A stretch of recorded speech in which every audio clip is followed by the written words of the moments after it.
सतसंग मनोहर ज्ञान जय नर गए अविद्या कंठ जनित कृपा निधान अनाथ पर सिद्धो निर्वाण प्रदर्शमान को जाति कृपालवलेशते पायो परम विश्राम राम सवान ब्रह्मनाही कहूँ समदीनन दीन हित तुम सवान रघुवीर असविचारि रघुवंशम अरम विषम गौरीर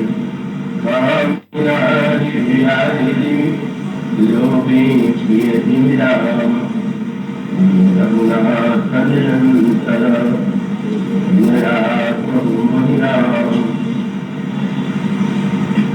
भागवत कथा रचक महानुभाव भक्तवती देवियों, यह वर्ष गोस्वामी जी महाराज के पंचशती का वर्ष है। 500 वर्ष पहले उस संत का जन्म हुआ जो आज भी अपनी दिव्य रचना के माध्यम से जन जन के हृदय में विराजमान। तो इसलिए इस प्रसंग वर्ष के जितने भी कार्यक्रम अन्यत्र हो रहे हैं, सर्वत्र गोस्वामी जी की जो भावना है उसी को केंद्र बना करके प्रवचन माला रखी जा रही है। इसी क्रम में यहाँ पर भी अभी आपके सामने जो पंक्तियां पढ़ी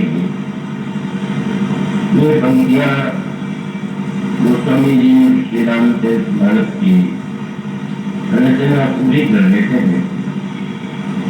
तो इन छंदों में अपने हृदय के भाव, अपने हृदय के उद्गार, अपने अंतःकरण की विनम्रता और दीनता को तोड़ करके रखे थे। वस्तुतः जिनकी हम पंचशती मना रहे हैं, जन्म के समय उस बालक के साधारण बाजे नहीं बजे। गोस्वामी जी स्वयं सुन करके कहते हैं कि जाओ कुल मंगल, बधाओ न बधाओ कछु, भव प्रताप पाप जन्मी जनक के। मेरे जन्म से तो किसी को प्रसन्नता ही नहीं हुई और पिताजी को भी मन में परिताप का होगा।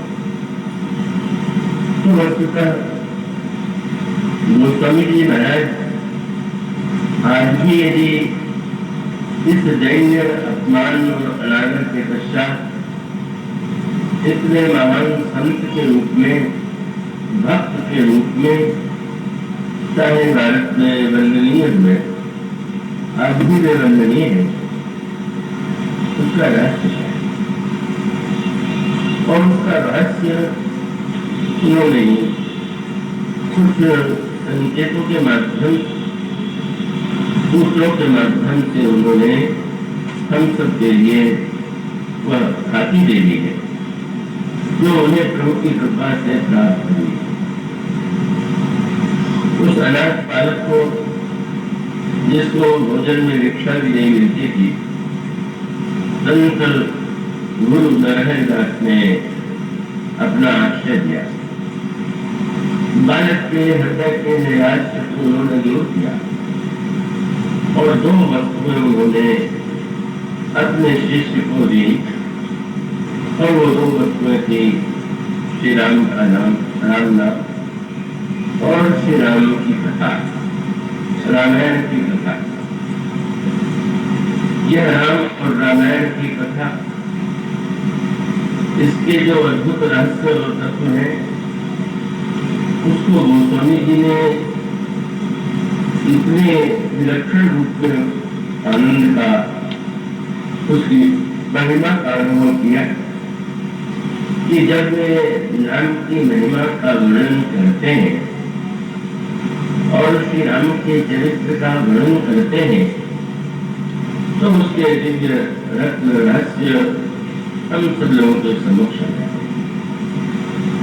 राम नाम के प्रति तो उनकी इतनी अविचल आस्था है कि उन्होंने अन्य लोगों को यह आश्वासन दिया।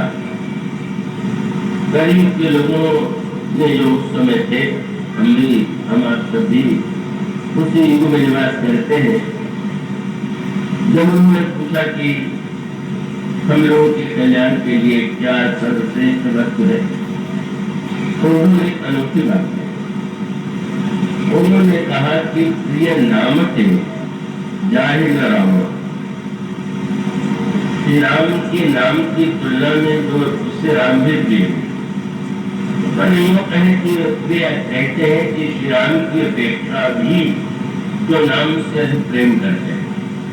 ताको भलो कठिन कलिकाल आज मध्य परिणाम, ये जो आश्वासन देते हैं, उन्होंने ये घोषणा किया कि मैं ये कह सकता हूँ कि उस व्यक्ति का कल्याण आज में भी होगा, मध्य में भी होगा और अंत में। राम नाम के प्रति जो उनकी आस्था है, जब राम नाम की महिमा को वे यह कह करके अद्भुत रूप से प्रस्तुत करते हैं कि कहूँ कहाँ लगी नाम बढ़ाई, राम सतही नाम गुण गाई। स्वयं भगवान श्री राम भी अपने नाम के गुणों का गायन पूरी तरह से। तो इसके पीछे आप नाम की विलक्षणता यही है, या बहुत सरल अर्थों में भी नाम का आनंद पा सकते हैं। जब ये कहते हैं कि ये तो रा और माँ, मेरे तो माता और पिता हैं और मैं तो बच्चे की तरह पुकार रहा हूँ, तो उनके उस पंक्ति की सार्थकता नहीं लगती है। वह पंक्ति जिसको पढ़ करके कई लोगों को कुछ अटपटा लगता है, कई लोगों को लगता है कि यह तो सही नहीं है। उन्होंने जो पंक्ति लिखी प्रसिद्ध है पंक्ति कि भाव उभाव अनक आदसम नाम जपत मंगल जिस। चाहे कोई भाव से राम नाम को जपे, चाहे भाव से, चाहे खा करके, चाहे आलस्य में, उसका कल्याण अवश्य संभाली। पर करके लगता है कि ये तो कवि की अतिशयोक्ति है, कि कैसे संभव, और उसको यूँ कह सकते हैं।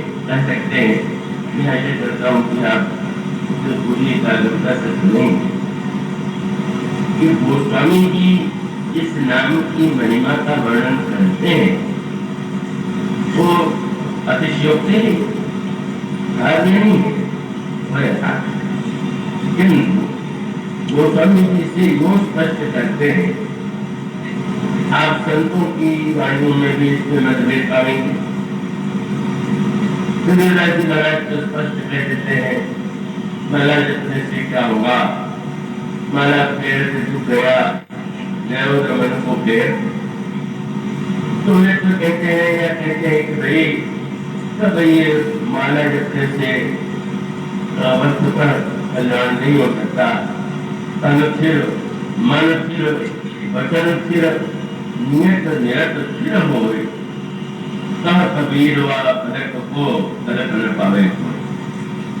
शरीर भी स्थिर हो, मन भी स्थिर हो, व्यक्ति का अंतःकरण भी स्थिर हो। इस तरह से अगर एक पल पर जब करे तो कल्प के जब से भी श्रेष्ठ। अथवा जब उन्होंने अपनी शैली में व्यंग करते हुए कहा कि माला तो कर में फिरे, जीव फिरे मुखमान, मनुआ तो रसद फिरे, यह तो सुमरण नाई। तो ऐसा लगता है कि यह तो दोनों की बातें परस्पर विरोधी है। एक का आग्रह है कि नाम का जप चाहे जैसे करें, और दूसरे का आग्रह है कि नहीं, बिल्कुल एकाग्र मन से अंतःकरण को शुद्ध करके स्थिर भाव से नाम का जप करना चाहिए। और इसका उत्तर ये कि दोनों ही अपने स्थान पर सत्य है। ऐसा नहीं है कि इसमें वो स्वामी जी की बात सही है और कबीरदास जी की सही नहीं है, या कबीरदास जी की सही है तुलसीदास जी की सही है, और उसको दृष्टांत के रूप में यूं समझने की चेष्टा करें। वो स्वामी जी ने इस बात पर बड़ा बल दिया।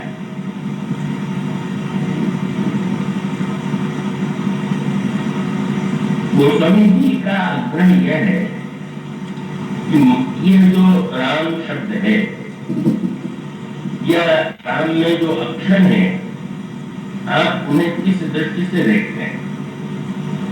एक व्यवहारिक दृष्टांत आप ले लें। एक विद्यार्थी विद्यालय में शिक्षा प्राप्त करने के लिए जाता है और व्याकरण पढ़ाने वाला अध्यापक तभी वह परीक्षा में उसे उत्तीर्ण करेगा जब वो शुद्ध शुद्ध उच्चारण करे। अगर अशुद्ध उच्चारण है तो वो अनुत्तीर्ण करेगा, और शुद्ध शुद्ध उच्चारण करने के साथ साथ उसको व्याकरण के नियमों का ज्ञान हो और व्याकरण के सूत्रों के द्वारा उस शब्द को का जो तात्पर्य है रूप है उसे समझ, और व्याकरण की दृष्टि से उस नाम का जो तात्पर्य है उसे ठीक ठीक बता सकते कह सकते हैं। किंतु यह व्याकरण की पाठशाला का सत्य है, छोटे बालक के घर का सत्य बिल्कुल नहीं। एक नन्हा बालक जब माँ से कुछ बोलता है तो माँ व्याकरण के नियमों पर उसको कस कर नहीं देती। शायद माँ ऐसी भी हो कि स्वयं उस बेचारी को व्याकरण शास्त्र का उतना ज्ञान हो। उसके वह जब बच्चे की भाषा सुनती है, बच्चे बोल रहा उनकी वाणी में तो लफन होता है, उच्चारण भी अशुद्ध हो रहा है, कोई वस्तु है और उस वस्तु का नाम जो ले रहे हैं वो उस अर्थ वाला नहीं। लेकिन माँ और बालक के संबंध का यह विलक्षण स्वरूप है कि माँ बालक के शब्द की रचना व्याकरण की कसौटी पर नहीं, वो तो उसका नाता है, वात्सल्य है, स्वभाव। तो कबीरदास जी का सत्य व्याकरण की पाठशाला का सत्य, और तुलसीदास जी का सत्य जो है माँ और बच्चे के बीच का सत्य। अब आप ये न कर दीजिएगा कि हम तो अच्छे रहेंगे तुलसीदास जी वाले। तुलसीदास वाले आप कब हो सकेंगे जब वह व्यक्ति आप में हो। वो ऐसा विश्वास जैसा एक बच्चे का अपने माँ के प्रति होता है, माँ और बच्चे के बीच में जो अनोखा नाता है, उस प्रकार का नाता आपका नाम से बन गया है, तो इसमें कोई संदेह नहीं कि वही सत्य है जो वो कभी देखा। क्या बच्चे को आपने कभी देखा उसने यह निर्णय किया हो कि हम सोते उठे आदर्श में माँ का नाम नहीं लेना चाहिए? क्या आपने नहीं देखा कि बालक को माँ कोई वस्तु देने में जरा सी देर कर दे तो क्या वो अनखा करके माँ से उलझ नहीं पड़ता, और कभी उसे इतना भी क्रोध आ जाता है तो माँ से कहता है कि तू तो मुझसे प्रेम ही नहीं करती, मेरा ध्यान ही तुम्हें नहीं। वह बालक अनखा के भी बोलता है, भाव से भी बोलता है, स्वभाव से भी बोलता है, और कितना प्यार करती है माँ कि बालक चाहे जिस स्थिति में हो, चाहे जिस रूप में पुकारे, वो उसे आकर के गोद में उठा ले। इसलिए मानव गोस्वामी जी ने यह स्पष्ट करने का प्रयास किया और उसे समझ लेना चाहिए। और उसका अभिप्राय है कि पहले हम स्वयं अपनी ओर देखें। अपनी ओर देखने का तात्पर्य है कि हमारे अंतःकरण के जो संस्कार है, परिवार का संस्कार, समाज का संस्कार, या किसी संप्रदाय में अगर आपने दीक्षा दी है उसका संस्कार, तो स्वाभाविक रूप से जब कोई संस्कार आपके हृदय में गहराई से बैठा हुआ है तो उस संस्कार के विरुद्ध जो है जब आप कोई कार्य करते हैं तो आपके मन में स्वयं एक द्वंद्व, एक उलझन से बन जाती है, ठीक है कि नहीं ठीक है। इसलिए मुख्य सूत्र यही है कि वो स्वामी जी ने नाम महिमा के प्रसंग में बताया। उन्होंने कहा यह नाम जो है वो तो प्रत्येक युग में और प्रत्येक प्रकार के साधक के लिए, प्रत्येक प्रकार के व्यक्ति के लिए कल्याणकारी है। अब यह उस पर निर्भर है कि उसके संस्कार, उसके अंतःकरण के भाव किस संस्कार से प्रेरित, और इसी दृष्टि से गोस्वामी जी अनेक दृष्टांत देते हैं। और अनेक दृष्टांत देने का अर्थ ये है कि हम स्वयं यह सही अर्थों समझने की चेष्टा करें कि हम किस भूमि में, अब स्नान करके जब करना चाहिए कि नहीं करना चाहिए, इसका क्या होता है। एक व्यक्ति कहेगा कि बिना स्नान किए तो जब करना ठीक नहीं, और एक व्यक्ति कहेगा कि स्नान करने की क्या आवश्यकता है, दोनों की। और उसका उत्तर ये है कि आपके संस्कार में अगर यह दृढ़ निश्चय बन गया है कि बिना स्नान के शरीर शुद्ध नहीं होता, पवित्र नहीं होता, भगवान का नाम नहीं लेना चाहिए, तो आप नहा के लीजिए।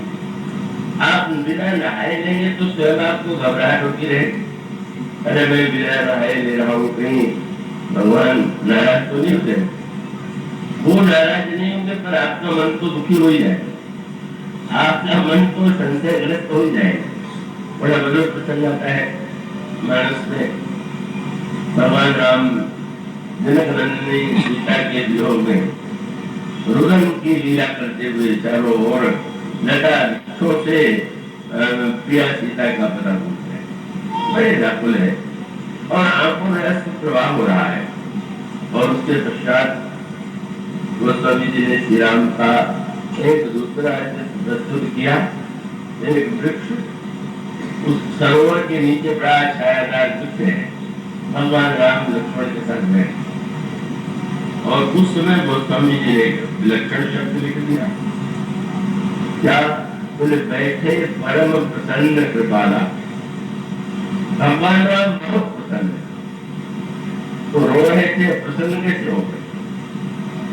और उसको आप अगर लीला के संदर्भ में विचार करके देखें, गिरजा स्नो राम की लीला, लीला माने नाटक में जब कोई अभिनेता मंच पर कोई अभिनय करता है तो उसे लीला कहते हैं। नाटक में केवल अभिनय कहते हैं और ईश्वर के संबंध में लीला कहते हैं।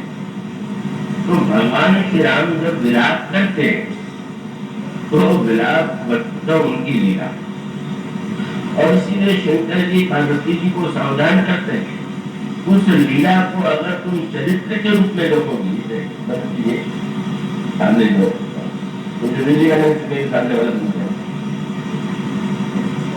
तो वो मानो संकेत करते हैं कि इसके द्वारा तुम श्री राम के चरित्र को किस रूप में लोग देख लेना के बड़े कामी है, या अमृत के पीछे भागे तो बड़े लोभी है, इसलिए आप कहते गिरजा सुनो राम की लीला।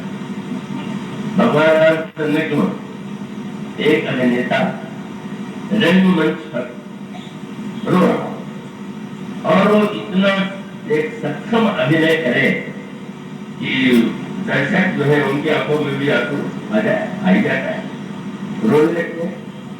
वो अभिनय करने वाला अभिनेता भी रो रहा, दर्शक भी रो रहे, पर्दा गिर गया। अकेले में जब वो अपने मित्र के साथ बैठेगा तो खूब प्रसन्न होगा, क्या बढ़िया अभिनय किया, तो सबको रुला दिया, हमको रोए हुए कुछ नहीं।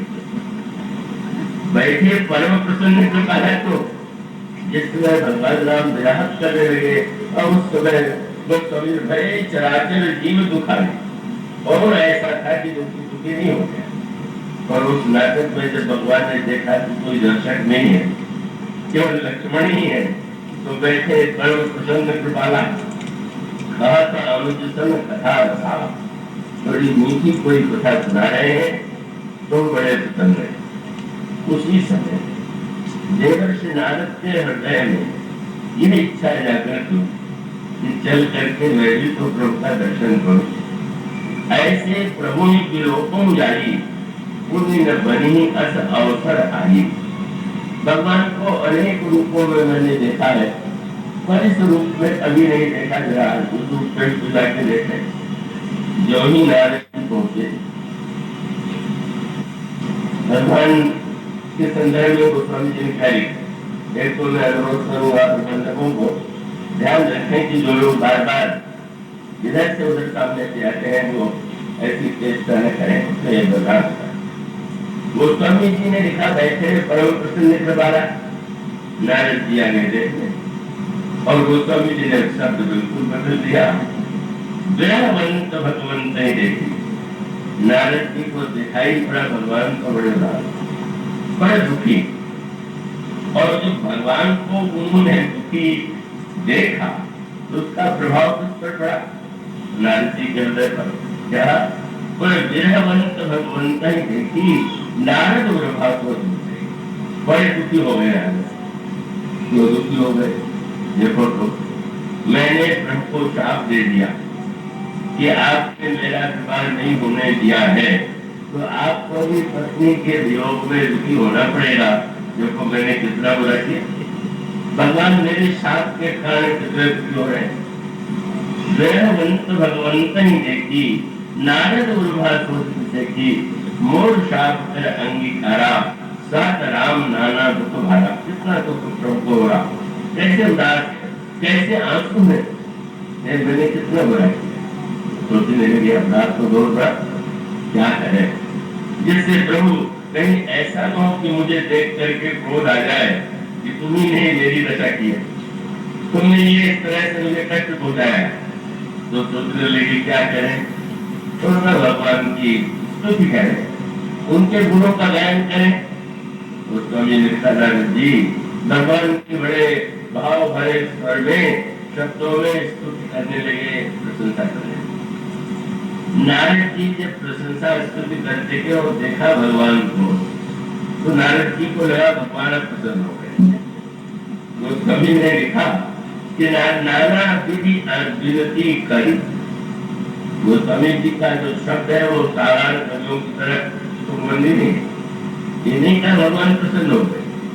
नाना विधि विनती करी, प्रभु प्रसन्न जिए जान।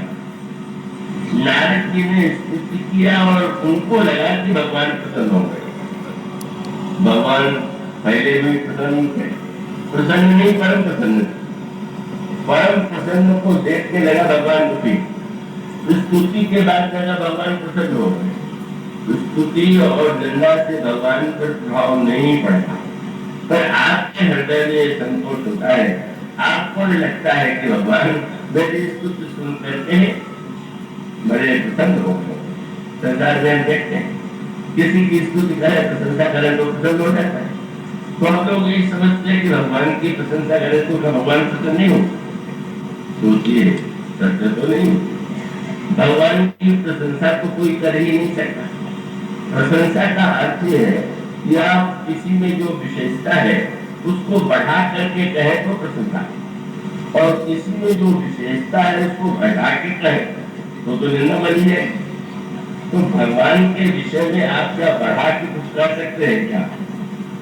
अनंत गुण, अनंत शील, अनंत सर्वस्व के स्वामी प्रभु, उनकी प्रशंसा जब हम करते हैं तो सत्य तो ये है कि होती वो निंदा है। लेकिन हम कैसे आनंद लेते हैं? आनंद लेने की बात नहीं। वस्तुतः किसी जीव में कोई सामर्थ्य नहीं, वो शब्द की सीमा में ईश्वर को लाने की चेष्टा करके अपनी ओर से चाहे जितना विशेषण देखा जाए, पर वो विशेषण तो कुछ नहीं है उसके साथ। जब ये कहा जाए आप बहुत कहें तो अरे प्रसिद्ध संत समीकरण भक्ति जो है अनंतपुर ब्रह्मांड नायक, बड़ा ऊंचा शब्द हुआ। गोस्वामी जी के जो रोम रोम प्रति लागे कोटि ब्रह्मांड, एक एक रोम में जिसके करोड़ करोड़ ब्रह्मांड है। अब हम कहें कि अयोध्या के नरेश ये विश्व के स्वामी, तो ये तो उनकी महिमा को जैसे किसी करोड़पति से आप कहें कि आपको हजारों रुपए के स्वामी है तो आपको कहना देता है। पर भगवान सचमुच न उनको सुख की अपेक्षा है, लेकिन आनंद ले लेते हैं। इसके लिए गोस्वामी जी ने बहुत बहुत सुंदर जो पंक्तियां बड़ी सुंदर लिखी है, वो बड़ी ध्यान से कि भाई जितने बोलने वाले हैं भगवान के विषय में अलग अलग ढंग से कहते हैं, तो प्रभु उनकी बात सुन करके कैसे सुनते हैं, तो गोस्वामी ने जो समझे कि जब कोई व्यक्ति कहता है तो कहने वाला व्यक्ति अपने बुद्धि का विलास जो है उसी को प्रकट करता है। गोस्वामी की यही भांति निज निज मति विलास पर बुद्धि में जिसके जितने उड़ने की शक्ति है उस शक्ति से वो शब्दों का प्रयोग कर रहा है, शब्द रचना कर रहा है। और बड़े बड़े मुनीष भी अपनी बुद्धि से उनके विषय में कहते हैं, पर बहुत अच्छा है कि भगवान उससे बुद्धि से नहीं सुनते।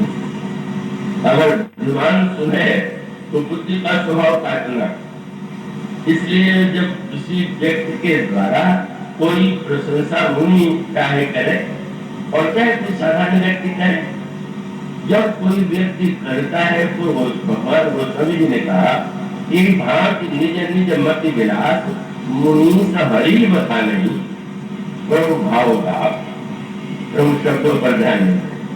उसने बुद्धि से कहा, उन्होंने भाव से सुना, और भाव से सुनने का अर्थ हुआ कि भाई ये प्रशंसा करना चाहता है, भावना तो इसकी अच्छी ही है। अब ऐसी परिस्थिति में बेचारे को अगर कोई बढ़िया शब्द नहीं मिला तो क्या हुआ?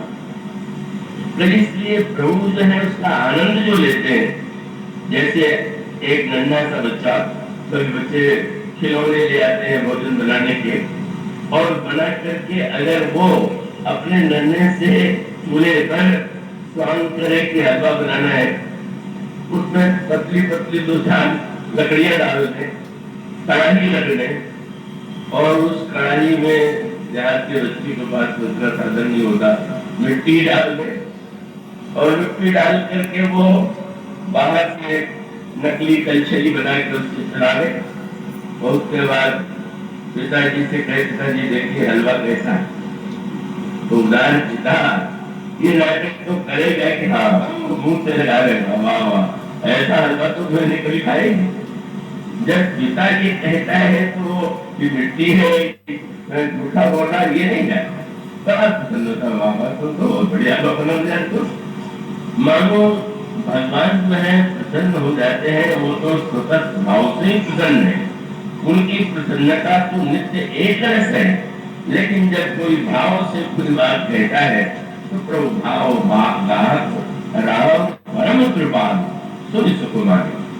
और इसका मूल तत्व यह है कि भगवान की प्रसन्नता के लिए आवश्यकता इतना है कि आपको भगवान की प्रसन्नता की अनुभूति हो, आपको लगना चाहिए, आपको प्रतीक होना चाहिए कि ये करने से भगवान प्रसन्न होते हैं। आपको जितने से लगेगा कि भगवान इतने से प्रसन्न होते हैं, उतने से प्रसन्न हो जाएंगे। अगर मन को ये लगता है कि 60-65 हजार वर्ष तक जब तक तपस्या नहीं करेंगे, जब तक अन्न फल जल सब नहीं छोड़ देंगे, तब तक प्रसन्न नहीं होंगे, तो उनको हजारों वर्ष बाद दर्शन। और ध्रुव के मन में अगर ऐसी बात नहीं है तो उनको 6 महीने में दर्शन दे देंगे। इसका मूल तथ्य यह है कि वस्तुतः साधना का एक ही केंद्र है कि आप कहाँ, आपकी शरीर के प्रति महत्वपूर्ण बुद्धि है, और किसी के कहने के धोखे में आके किसी ने कह दिया नारायण की क्या जरूरत, राम नाम ले लो, जब कर लो, तो आपको बड़ी हानि होगी। हानि भगवान नहीं करेंगे, नाम भगवान को नुकसान नहीं पहुंचाएंगे, पर आपको बार बार लगने लगेगा कि ये बात तो नहीं हो रहा। अभिप्राय है कि ऐसे व्यक्तियों को निश्चित रूप से स्नान करना चाहिए, शुद्ध वस्त्र पहनना चाहिए। उस समय जब वो जब करता है तो उसको लगता है जब ये ठीक हो रहा है। और इसलिए गोस्वामी जी ने बार बार यह सूत्र दिया नाम की महिला के प्रसंग में। उन्होंने ये कहा कि वो तो सबके लिए कल्याणकारी, पर अलग अलग कर सकते हैं। जो धर्म प्रधान व्यक्ति है उसके जप में विधि की प्रधान, कैसा आसन, कैसा वस्त्र, कैसे स्नान करें, मंत्र बोल करके आसन को कैसे शुद्ध करें, यह सब परमावश्यक। परमावश्यक इसलिए है कि उसके संस्कार को के अनुकूल है और उसकी सफलता उस संस्कार के अनुकूल साधना करने का है। और इसलिए स्वाभाविक रूप से जो कर्म प्रधान व्यक्ति है उसको कभी भी विचार के द्वारा भ्रमित नहीं होना चाहिए। अगर वो उच्च विचार सुन करके भ्रमित हो जाए तो विचारा निखर रह जाएगा, नौकर रह जाएगा। इसलिए भगवान ने अर्जुन से गीता में कहा कि अर्जुन ध्यान रखना चाहिए, न बुद्धि निरंजन अज्ञान, जो विचारे अज्ञान है और कर्म के प्रति जिनके मन में बहुत आसक्ति है उनको उनके विचारों के द्वारा उनकी बुद्धि को भ्रम में वृक्ष मत बनाओ। उनका अभिप्राय है कि वो विचारा उस सत्य को तो ग्रहण नहीं कर पाएगा, जो करता है उसे भी ठीक ढंग से करेगा नहीं। तो जिसके मन में स्वयं ये दुविधा है, आप कहीं रास्ते में चल रहे, आप एक दिशा में चल रहे हैं, किसी से रुक के पूछो भाई यही रास्ता है क्या, ठीक है, आप फिर चल पड़े।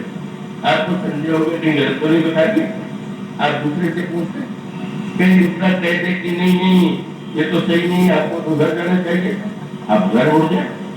जिसकी यह दशा हो जाएगी वो व्यक्ति तो कहीं नहीं पहुंचे। इसलिए आप जहां भी हो व्यक्ति अनुकूल ही आपके लिए वो यथार्थ है और आपकी साधना का आधार वही होना चाहिए।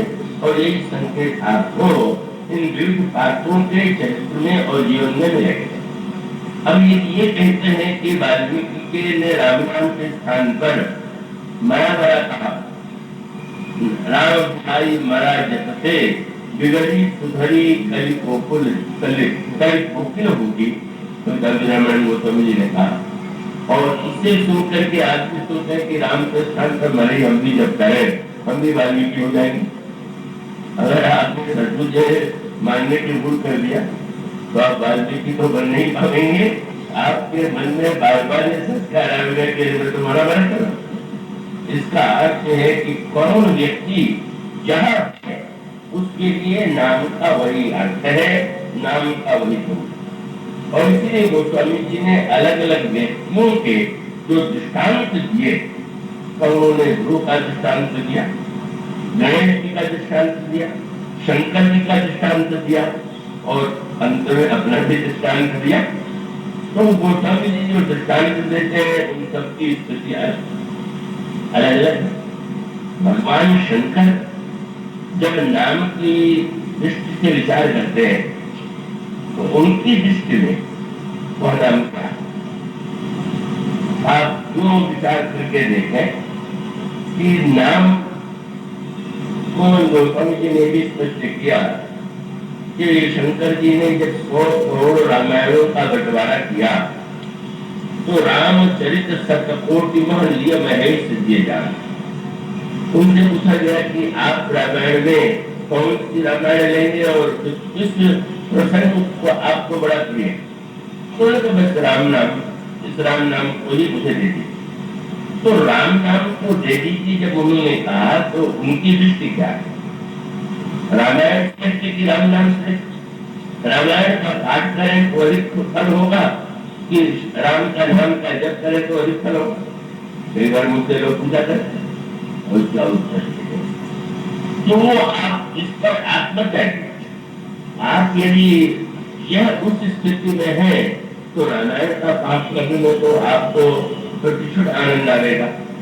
उसमें घटनाएं होगी, कहीं हास्य है, कहीं करुणा है, कहीं श्रृंगार है, तो कहीं वीरता है और वो पूरे प्रसंग में आपका मन भी लगा रहेगा, रस भी आएगा, पूरा पाठ भी पूरा करेगा।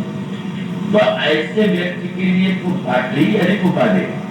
लेकिन जब शंकर जी कहते ही हैं कि 100 करोड़ रामायण में राम नाम श्रेष्ठ है, अब आप जो कई बार पढ़ते होंगे पार्वती जी का यह नियम जो विष्णु सहस्त्र नाम का पाठ कर लेती है तब भोजन करती है। भगवान शंकर ने कभी नहीं रोका, नित्य ये नियम था। एक दिन अधिक विलंब हो गया और उसके बाद भगवान शंकर ने पार्वती जी से कहा कि पार्वती, सहस्त्र नाम के स्थान पर तुमको राम नाम ले लो, वो सहस्त्र नाम के पाठ से भी अधिक उसका महत्व है। कुछ लोग तो आपने भी सुना होगा, राम रामे रामे धी रमे रामे मनोरमे सहस्त्र नाम तत्तुल्यम राम नाम बड़ानंद। गौतम जी ने कहा पार्वती जी ने बस राम नाम लिया, शंकर जी के साथ भोजन के लिए बैठ गए। गौतम जी की है जब शिवबान जब हरि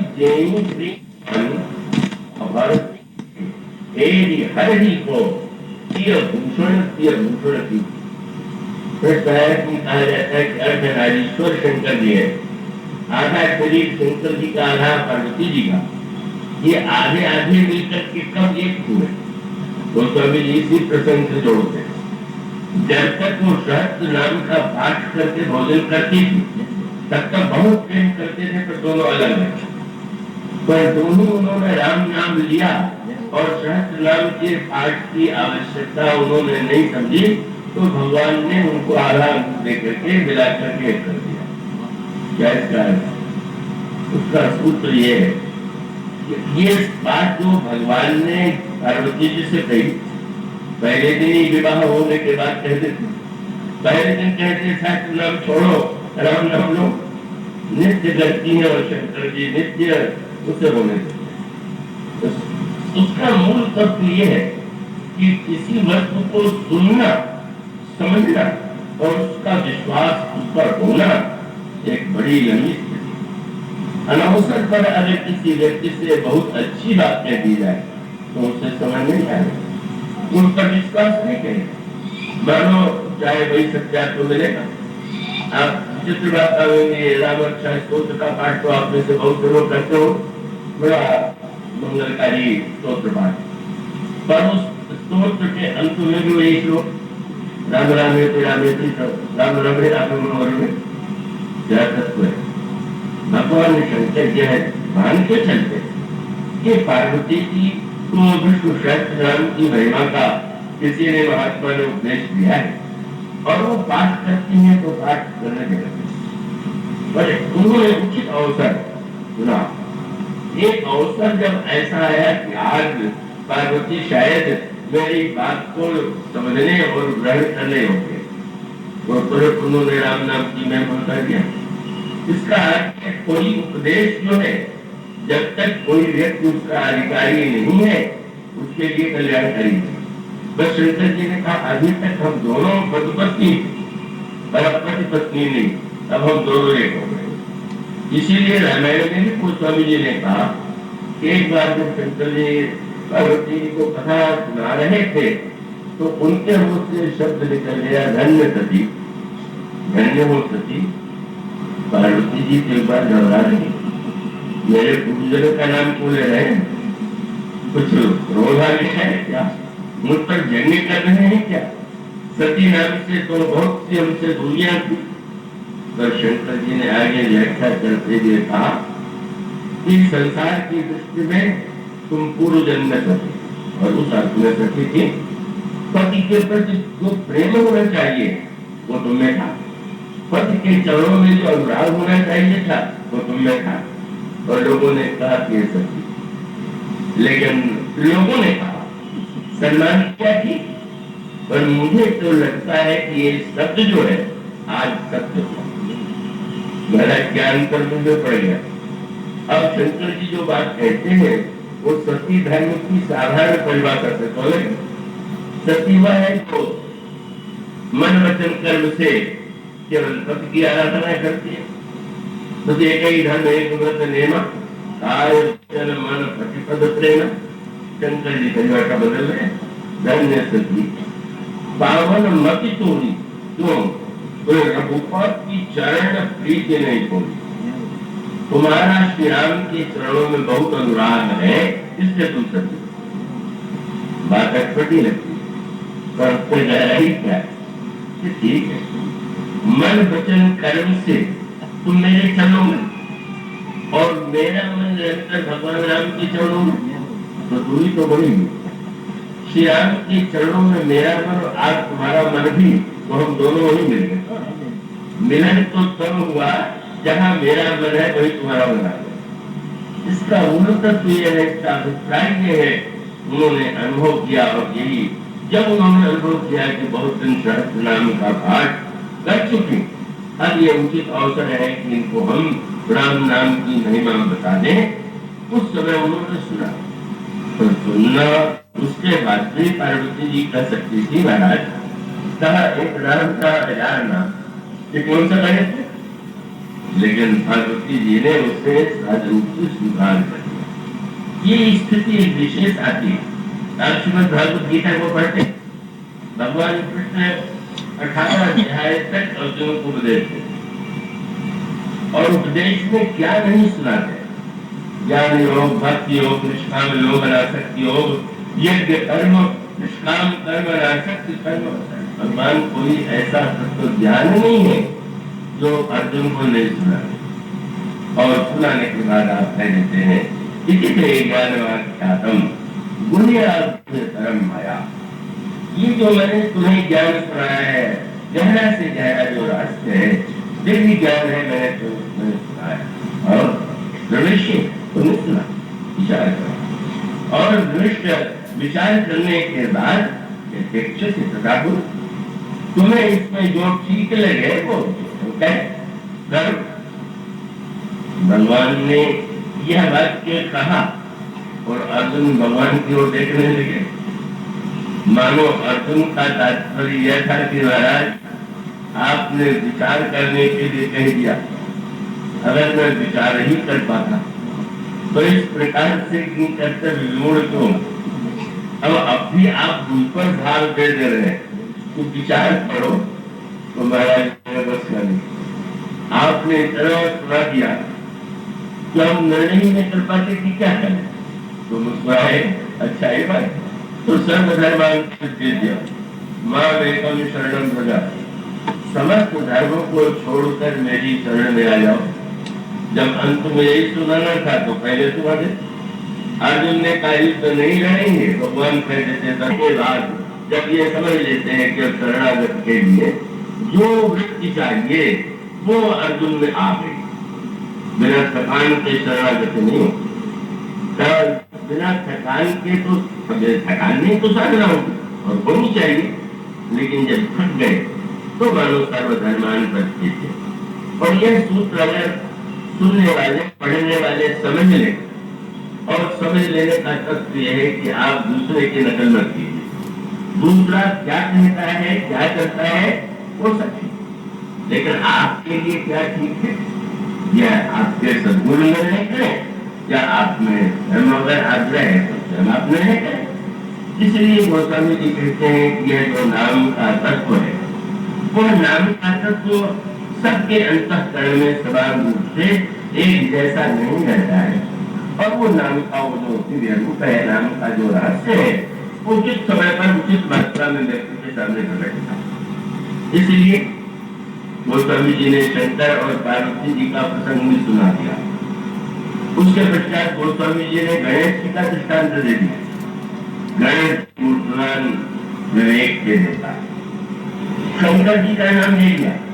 शंकर जी मूर्तिमान विश्वास ढूंढ रहे वो सकामता से की भावना देकर के जिसको विमाता ने तिरस्कार किया है, पिता की गोद से उतार दिया है, उस अपमान से उससे पीड़ित होकर के जो वन में जाते हैं सबका नाम तुलसीदास जी ने पर लिखते हुए वो अंतर बता दिया। विश्वास के द्वारा जब राम नाम का जब तो सबसे बड़े जानने वो कबीर नाम प्रभाव जान शिवनी को कालकूट फल दीन आमी। जहर लाया गया जिससे संसार जल रहा था और उस विष की ज्वाला से व्याकुल होकर के जब देवताओं ने भगवान से कहा कि आपने तो कहा था कि समुद्र से अमृत निकलेगा, क्या यही अमृत? भगवान ने कहा बाद में निकले, के बाद बचेगा तब न अमृत पिएगा। तो आपने कहा अच्छा एक कार्य करो, इस विश्व को शंकर जी पी ले। और देवताओं ने जाकर के शंकर जी से कहा, अब विश्वास का वह रूप आप देखें, विश्वास की पराकाष्ठा। जब देवताओं ने ये कहा कि आप विष पी ले, जल आया था, तो भगवान शंकर ने पहला प्रश्न पूछा, किसने भेजा है तुम्हें? देवताओं ने कहा, विष्णु भगवान। नारद जी ने तो भगवान की बड़ी आलोचना करी, खोटी सुनाई, कितने स्वार्थी हो। लक्ष्मी जी निकली तो स्वयं कौतुक मणि तो गले में पहन दिया, जल निकला तो कह दिया शंकर जी को पिला दो। जितने स्वार्थी हुआ तो रसुरा इस शंकर आप रमामणि चाऊ, स्वार्थ साधक कुटिल तुम सदा कपट बड़ा स्वार्थी, तुम सदा कपट करते आए हो, बड़े कुटिल। नारद जी कह रहे, पर जिसको विष दिया गया उन्होंने क्या कभी उदाहरण दिया? क्या उन्होंने कहा कि ये कितना बड़ा श्राप है विष्णु का? नहीं क्या सोचते? वस्तुतः भगवान चाहते ये थे, एक बार समुद्र का मंथन हुआ और उस समुद्र के मंथन में अमृत निकला। और वो समुद्र कौन था? जब वेद समुद्र का मंथन किया गया तो उसमें श्रीरामनामामृतम ब्रह्माम को सुमद्भवम परिमल प्रध्वंसनम चार्दया।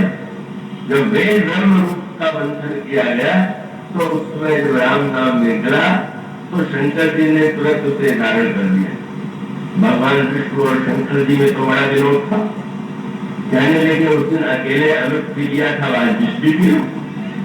राम नाम का अमृत वेदों से निकला तो कहाँ ले गया? वो स्वामी जो श्री मुखेन्दु सुंदर भले संशोभितम कर रहा। शंकर जी तो राम राम राम मुख में राम नाम धारण किए हुए। मानो विनोद ने कहा, जब आपने राम नाम का अमृत किया तो अकेले किया, अब विष भी आप पी लीजिए। शंकर जी बड़े पसंद। भगवान शंकर जी की दयालुता और नाम की महिमा संसार के सामने प्रकट कराना चाहते हैं। बोले ये अमृत जो प्रकट हुआ है वो तो साधारण अमृत है, पर नाम की महिमा का अमृत तो तुम्हारे पास, आपके पास, उसे प्रकट तो आप करें।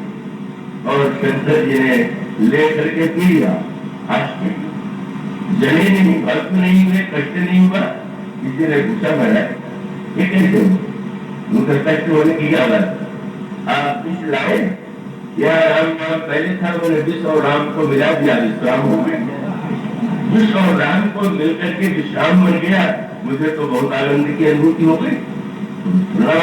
भूत विश्वास होना कि विष को नाम के प्रभाव से बचाए तो इतना जो महान विश्वास हो। इसलिए वो स्वामी के नाम और प्रभाव ज्ञान शिव नीको शब्द जो ठीक है, क्यों बोले काल कूट फल मीना। फिर दूसरा नाम उन्होंने, मैंने जो विश्वास जितना बड़ा है उतनी नाम की महिमा का अनुभव है। फिर उन्होंने विवेक के देवता का नाम दिया। विवेक के देवता है, उन्होंने भी नाम की महिमा को जाना। नाम प्रभाव जान गण राम प्रथम पूजियत नाम प्रभाव। नाम के प्रभाव को गणेश जी ने जाना। कृष्ण कथा के सारे देवताओं में सबसे पहले पूजा किसकी की जाए? तो सबसे पूजा किसकी की जाए? तो सभी लेकिन भगवान शंकर ने एक सूत्र दिया कि ब्रह्मांड की परिक्रमा में सबसे पहले करके आएगा वही हम पूजा का अधिकारी बनेगा। सारे देवता अपने अपने वाहनों पर, कोई उड़ चला, कोई बड़े चला, पर आश्चर्य देवताओं की को तब हुआ जब सबसे अंत में गणेश जी को उन्होंने सूर्य पर बैठे हुए चल पड़े। देवताओं की स्थितियों से नहीं रहा गया। महाराज लोग कहते हैं कि आप बुद्धिमानों की शिरोमणि है। अरे बुद्धि का प्रयोग तो कीजिए। ब्रह्मांड कितना लंबा चौड़ा है, सूर्य की चाल कितनी है, गणित कर लीजिए कि कितने देर में पहुंचे। आप कभी पहुंच सकते हैं? बस गणेश जी का एक बड़ा प्रयोग। उन्होंने कहा कि क्या कर्म तथा फल के लिए ही किया जाना चाहिए। प्रथम पूजा ही सब कुछ है तो नहीं है। यह तो एक निमित्त बन गया कि प्रथम पूजा उसे मिलेगी, और बड़ा सुंदर तर्क उन्होंने किया। अच्छा, तुम हमें कहती हो कि मेरे तुम्हें की चाहिए है, पर सारे देवताओं में एक ही तो पहुंचे और तो नहीं पहुंचेगा, तो उसी को जाना चाहिए और किसी को नहीं जाना चाहिए। कम व्यक्ति को कर्म के लिए तो सहज भाव से स्वभाव से ही कर्म करना चाहिए, वो उनका है।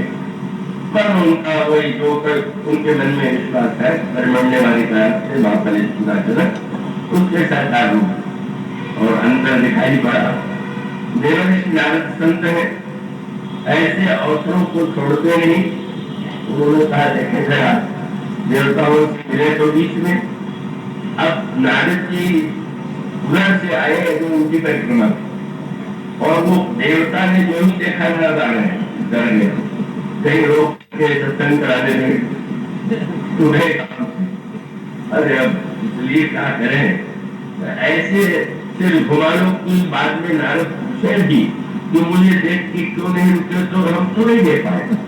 आप कुछ वहां देखते क्या, सब सिर बचा के चले जा रहे हैं। और बहुत विलंब के बाद जब कहीं गणेश जी ने दूर से नारद जी को देखा तो सूर्य से उतर पड़े। पूछा नारद जी ने कहाँ जा रहे, प्रथम पूजा का गणित कहीं सिद्ध होता है? उन्होंने कहा महाराज प्रथम पूजा से बड़ा फल मिल गया। क्या? प्रथम पूजा से तो अभिमान होता है और संत के दर्शन से अभिमान नष्ट होता है। मुझे स्वास्थ्य से संत का दर्शन हो गया, इसलिए तो मुझे बहुत सुखद रहा कि यात्रा मैंने की, मैं तो धन्य हो गया। नारद जी समझ गए। नारद जी ने तुरंत उनसे कहा कि एक आप मेरी बात माने, पृथ्वी पर राम नाम लिखें और उसी की परिक्रमा करके लौट जाइए। शंकर जी से कह दीजिए मेरी परिक्रमा भूलो, संत हो गया। और उन्होंने परिक्रमा की।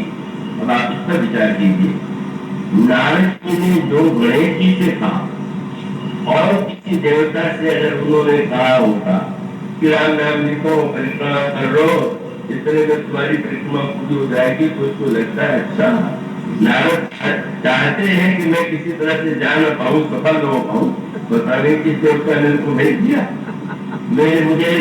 मेरे लक्ष्य को बिगाड़ने के लिए। यही विवेक माने, जैसे अगर कोई ये कहे कि वृक्ष को लाइए, तो वृक्ष के लिए आप अगर पूरे वृक्ष को उखाड़े, एक कितना मकाम हो गया। गुरु ने कहा तुम जाकर के वट का वृक्ष ले आओ, और बहुत से चेले मजदूरों को ला करके फावड़े ले आकर के वट को उखाड़ने लगे। पर एक शिष्य ऐसा था चला रहा। गुरु जी ने पूछा नहीं तुम लाए? नहीं लाए हैं। गुरु जी लाए?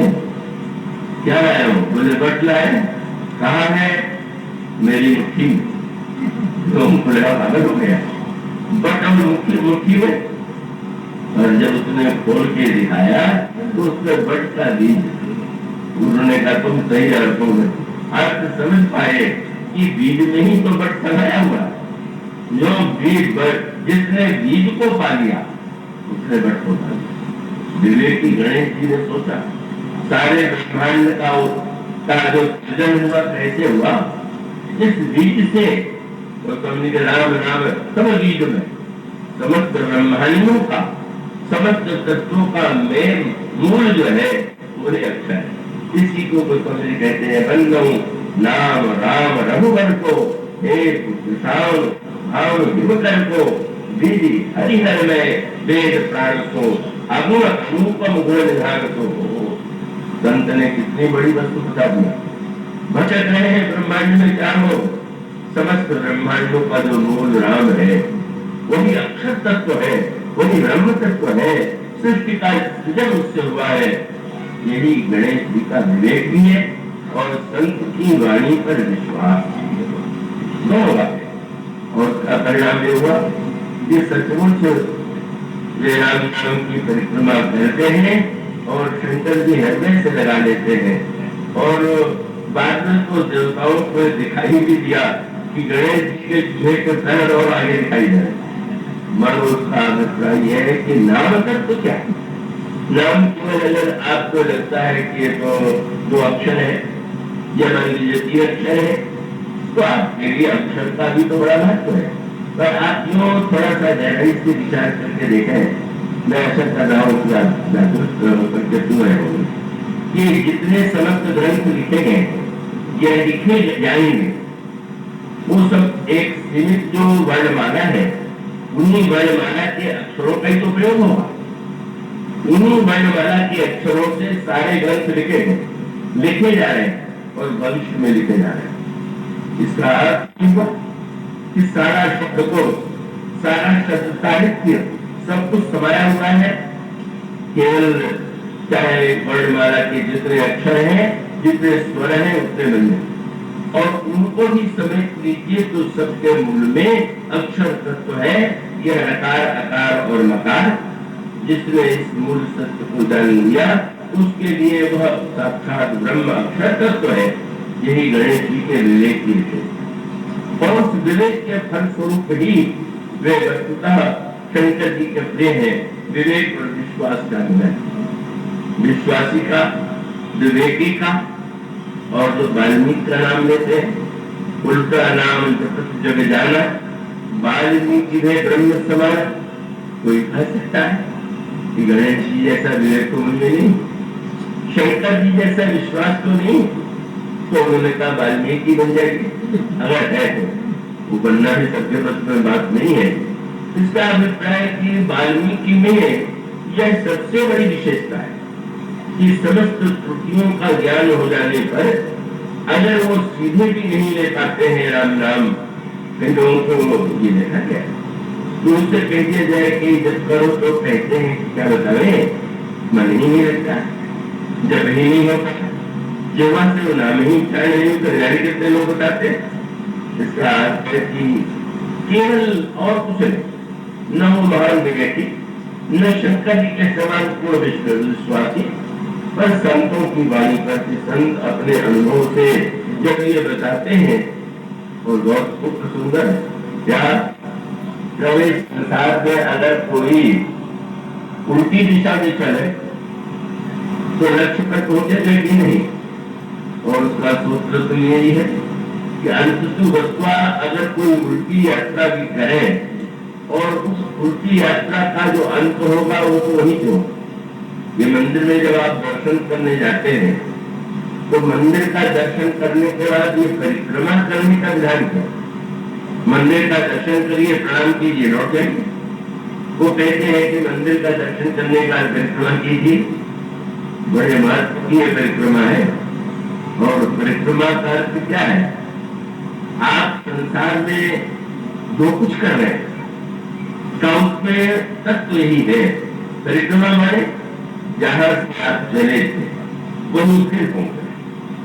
मानो इस सत्य का संकेत करने के लिए इस संसार में कितना भी भ्रमण कीजिए, परंतु में ईश्वर से चले, ईश्वर के पास नहीं आना है, ईश्वर का ही दर्शन करना है। यह तत्व बताने के लिए परिक्रमा करने का ज्ञान है। और कहते हैं कि पानी जय समस्त पाप नष्ट हो जाते हैं परिक्रमा करने से। तो परिक्रमा करने का तात्पर्य है कि कहीं भी हम हैं, पर घूम फिर करके ईश्वर की शरणागति हमारे जीवन में आ गई।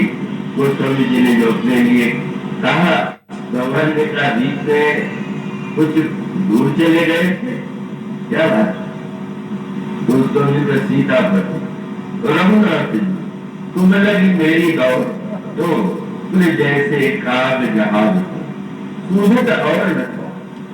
कोई पक्षी जहाज की चोटी पर स्टूल पर बैठ गया, जहाज समुद्र में चला गया, जहाज उड़ के देखे, पूर्व गया, पश्चिम गया, उत्तर गया, दक्षिण गया, और इतना विशाल समुद्र की लौट लौट के उड़ी है।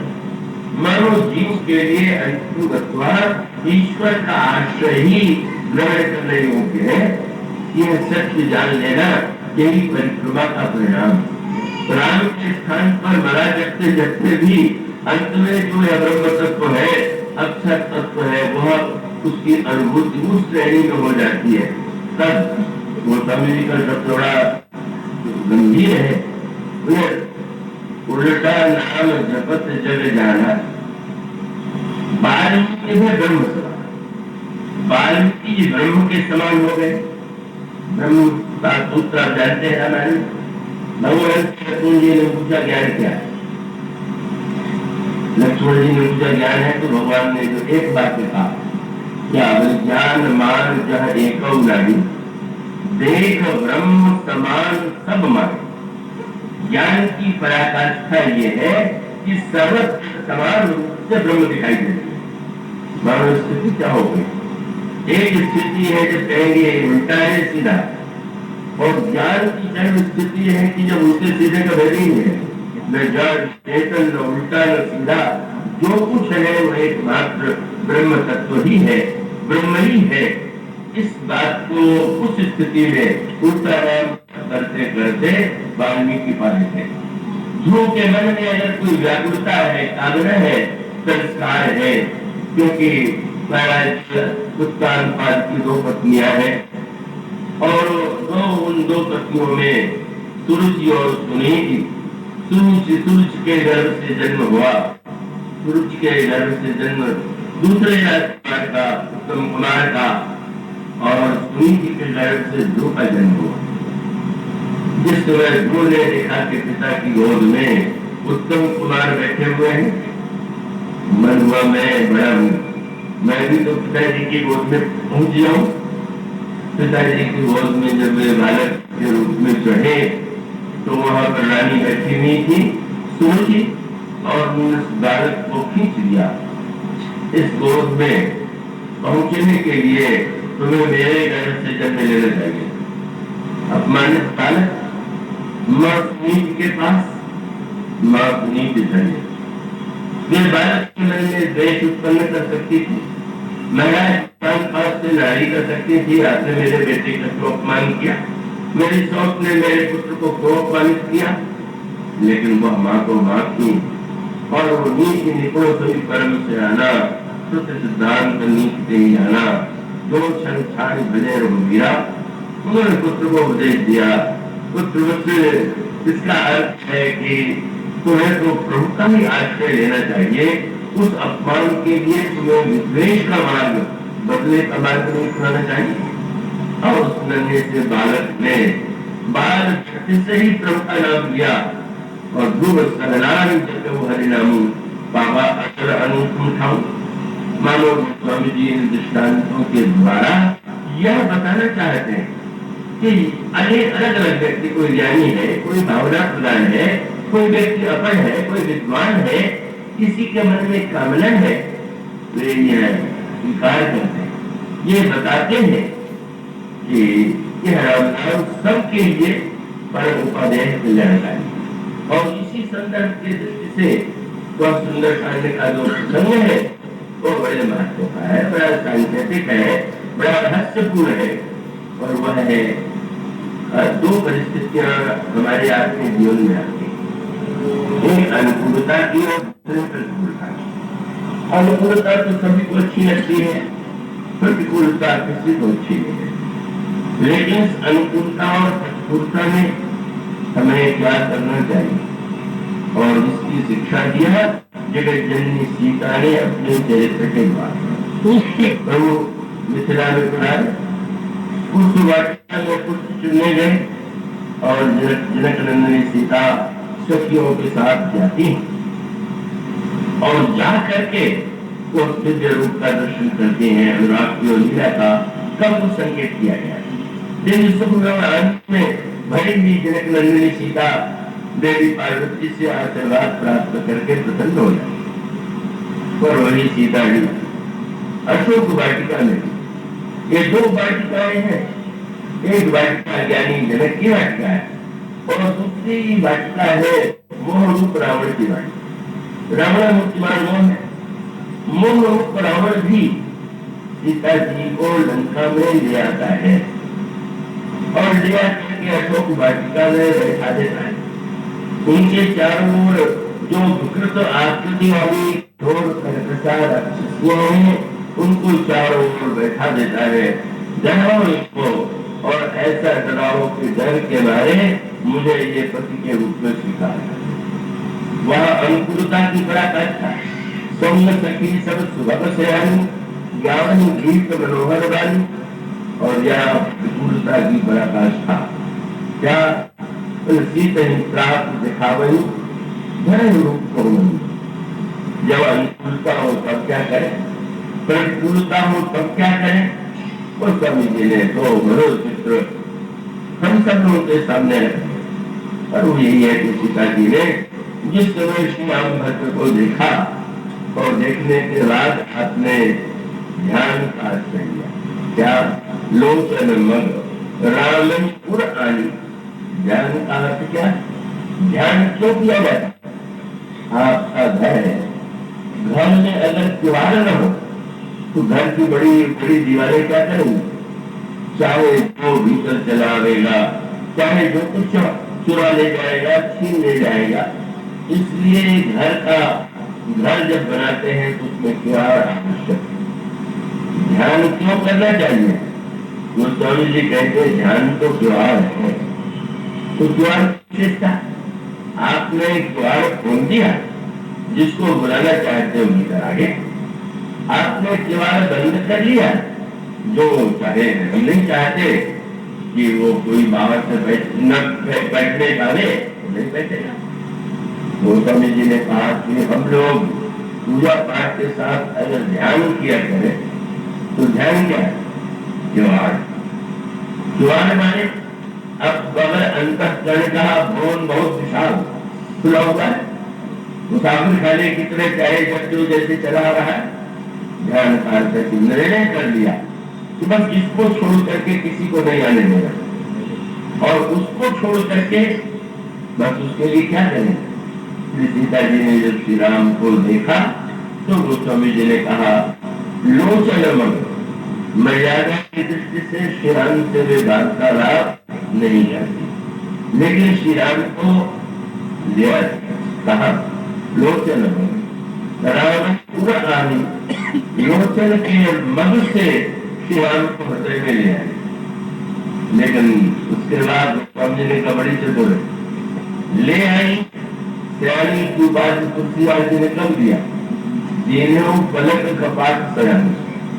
पलकों का किवाड़ बंद कर दिया क्योंकि बड़ी सयानी मैंने निर्णय हो गया। अब श्री राम को चारों हो रहे दिखाई नहीं है, अब इनको ले आए, इनको बाहर में नहीं निकलने देना है, बाहर किसी को भीतर नहीं आने देना है, यही ध्यान का उद्देश्य। और वो ध्यान का रस इतना दिव्य, इतना अद्भुत कि सखिया सीता जी से कहती है आपने दर्शन तो कर दिया, पार्वती जी का लगता है अब भी उनका ध्यान कर रही है।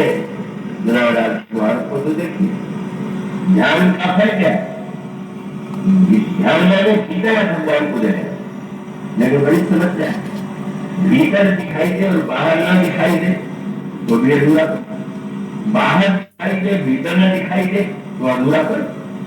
आनंद कब है कि नेत्र मूद लिया तो भगवान, और जब सखियों ने कहा कि नेत्र खोल करके देखिए तो सर्वमुख लोग रघु सिंह ने बाहर भी राम। बस ध्यान का फल ये है, बाहर से पहले भीतर है, और एक दशा ऐसी आएगी कि बाहर भीतर का वेद टूट जाएगा, भीतर भी वही दिखाई देंगे, और खुले नैन हरि रूप निहारू भाव करूं नहीं। यह स्थिति है आनंद तो। और जब प्रतिकूलता हो, जब विपत्ति हो, जब संकट हो, जब चारों ओर सब ऐसे दुर्वृत्त हम घेरे हुए हो, तब क्या करें। और का भी संकेत हुई, जब हनुमान जी लौट करके आते तो श्री सीता जी के विषय में प्रभु ने पूछ दिया, हनुमान सीता जीवित तो है, प्रभु को संदेह है कि मेरे वियोग में प्राण का परित्याग उन्होंने न कर दिया। और साथ साथ सीता जी प्रभु से त्यागी चुकी थी कि अगर आप मुझे साथ नहीं ले चलेंगे तो मेरा प्राण तो आपके साथ जाएगा। आपने पूछा साथ तेरी भांति जानकी रहत करत रक्षा स्वप्राण। हनुमान उस प्रतिकूल लंका में सीता अपने प्राणों की रक्षा कैसे कर रही, तो उस वाटिका से एक वस्तु बढ़ा दी गई। और वो वस्तु क्या है? दीवार तो होना अच्छा है, दीवार मजबूत, ताला भी बहुत अच्छा हो, लेकिन बुद्धिमान व्यक्ति जानता है कि एक वस्तु और भी, और जिसके पास उपाय होता है तो वो व्यक्ति जो है पहरेदार रख लेता है शक्तिशाली, कि भाई ये ताला तोड़ ले, ताला तो कुछ नहीं बोल पावे, दीवार तोड़ दे तो दीवार नहीं बोल पाएगा, पर पहरेदार जब रहेगा शक्तिशाली होगा तो वो उससे आक्रमणकारी से रक्षा करेगा। तो हनुमान जी ने कहा महाराज श्री सीता जी ने का ऐसे तीन लक्ष्य कार्य किए हैं कि प्राण निकलना भी चाहे और यमराज ले जाना भी चाहे तो संभव नहीं। तुझे नाम जीवन संगीत ध्यान तुम्हारे पास, ध्यान का द्वार भी बंद है, ताला भी बंद है। ताला क्या है? लोचन नीचे पद जंजित, सीता जी अपने चरणों की ओर देख रहे। ताला क्या है? ताला मेरे दो वस्तुओं को जोड़ दिया, अपने चरणों को क्यों देख रहे हैं? क्योंकि सीता जी के चरण में जो चिन्ह है, श्री राम के चरणों में भी वही चिन्ह दिखाई दे रहा है कि अपना चरण देख रहे, पर वो समझे का राम चरण वाली उनका ध्यान का द्वार बंद है, और उसके साथ साथ अपने चरणों में जो दृष्टि डाल करके एकाग्र है वह ताला बंद है। पर याद दिला दिया नाम पारू, महाराज राम नाम का पहरा बढ़ रहा। इसका अर्थ है कि अनुकूलता की स्थिति में केवल ध्यान से काम चल सकता है, पर प्रतिकूलता में राम नाम का पहरेदार जरूर रखिए। राम नाम के बिना का आपका ध्यान कहाँ ध्यान रह पाओगे? तो उसका अर्थ है पहरेदार के रूप में नाम पारू। और हनुमान जी ने मानो हनुमान जी की विशेषता है कि किशोर जी के पास गए तो प्रभु का पक्ष लिया, और प्रभु के पास जाए तो किशोर जी का पक्ष लिया। प्राण जाए तो किस तरह से जाए? नाम का पहरा पड़ रहा। मनोरंजन था कि यमराज की तो बात क्या है, आप भी अगर चाहे तो प्राण नहीं जा सकता, क्योंकि राम से कहीं राम गुरु गए। और दूसरा संकेत ये था ताला टूट जाए तो कहीं ताला कमजोर, किवाड़ टूट जाए तो कहीं किवाड़ कमजोर था, पर पहरेदार के रहते चोरी हो जाए तो घर का स्वामी सबसे पहले पहरेदार छुट्टी करेगा, चले जाओ। तुम्हारे रहने से क्या नाम? बोले प्रभु आपका नाम तारा दे रहा है, अगर कहीं प्राण चला जाता तो राम नाम के पहरेदार को लोग छोड़ देते। जिस नाम ने सीता जी के प्राण को नहीं बचाया, हमारे क्या बचाएगा? इस तरह से मानो यह जो दिव्य का प्रतिकूलता में भी अनुकूलता में भी उस समय में राम राम रटू, राम राम जपू, राम राम रमुहा, राम राम रटो, राम राम जपो, राम राम रमो, रम खेल आनंद हो तो राम नाम से खेल, और अगर शांत हो तो राम नाम जप, और अगर कोई दुख हो तो राम राम रट। रटना शब्द व्याकुलता में है। ये विधि कपट कुरंग संग धारी चले श्री राम, सोई छवि सीता राखूल रटत रहत हरि नाम। प्रत्येक परिस्थिति में नाम से बढ़ करके कोई वस्तु है ही नहीं। पर अंत में गोस्वामी जी से किसी ने कहा ये सब तो इतिहास और पुराण की बातें हैं, इसका कोई और प्रमाण है? तुरंत उन्होंने कहा नाम राम को कल्प कर, कभी कल्याण निवास श्री राम का नाम तो कल्पतम है। इस कलयुग में क्या दृष्टांत है? नाम राम को कल्प करो कलि कल्याण निवास, जो सुमिरत भव भांग थे तुलसी तुलसीदास। यह तुलसीदास भांग के समान जो कभी कान व्यक्त हो गया था, कभी कुछ हो गया था, वह भी राम नाम के कल्प के फल के द्वारा जब इस तरह से बदल करके धन्य हो गया तो आप लोग उस राम नाम के द्वारा धन्य क्यों नहीं होते हैं? यह तो स्वामी जी का संदेश है। इसके बाद की चर्चा करो। बोलिए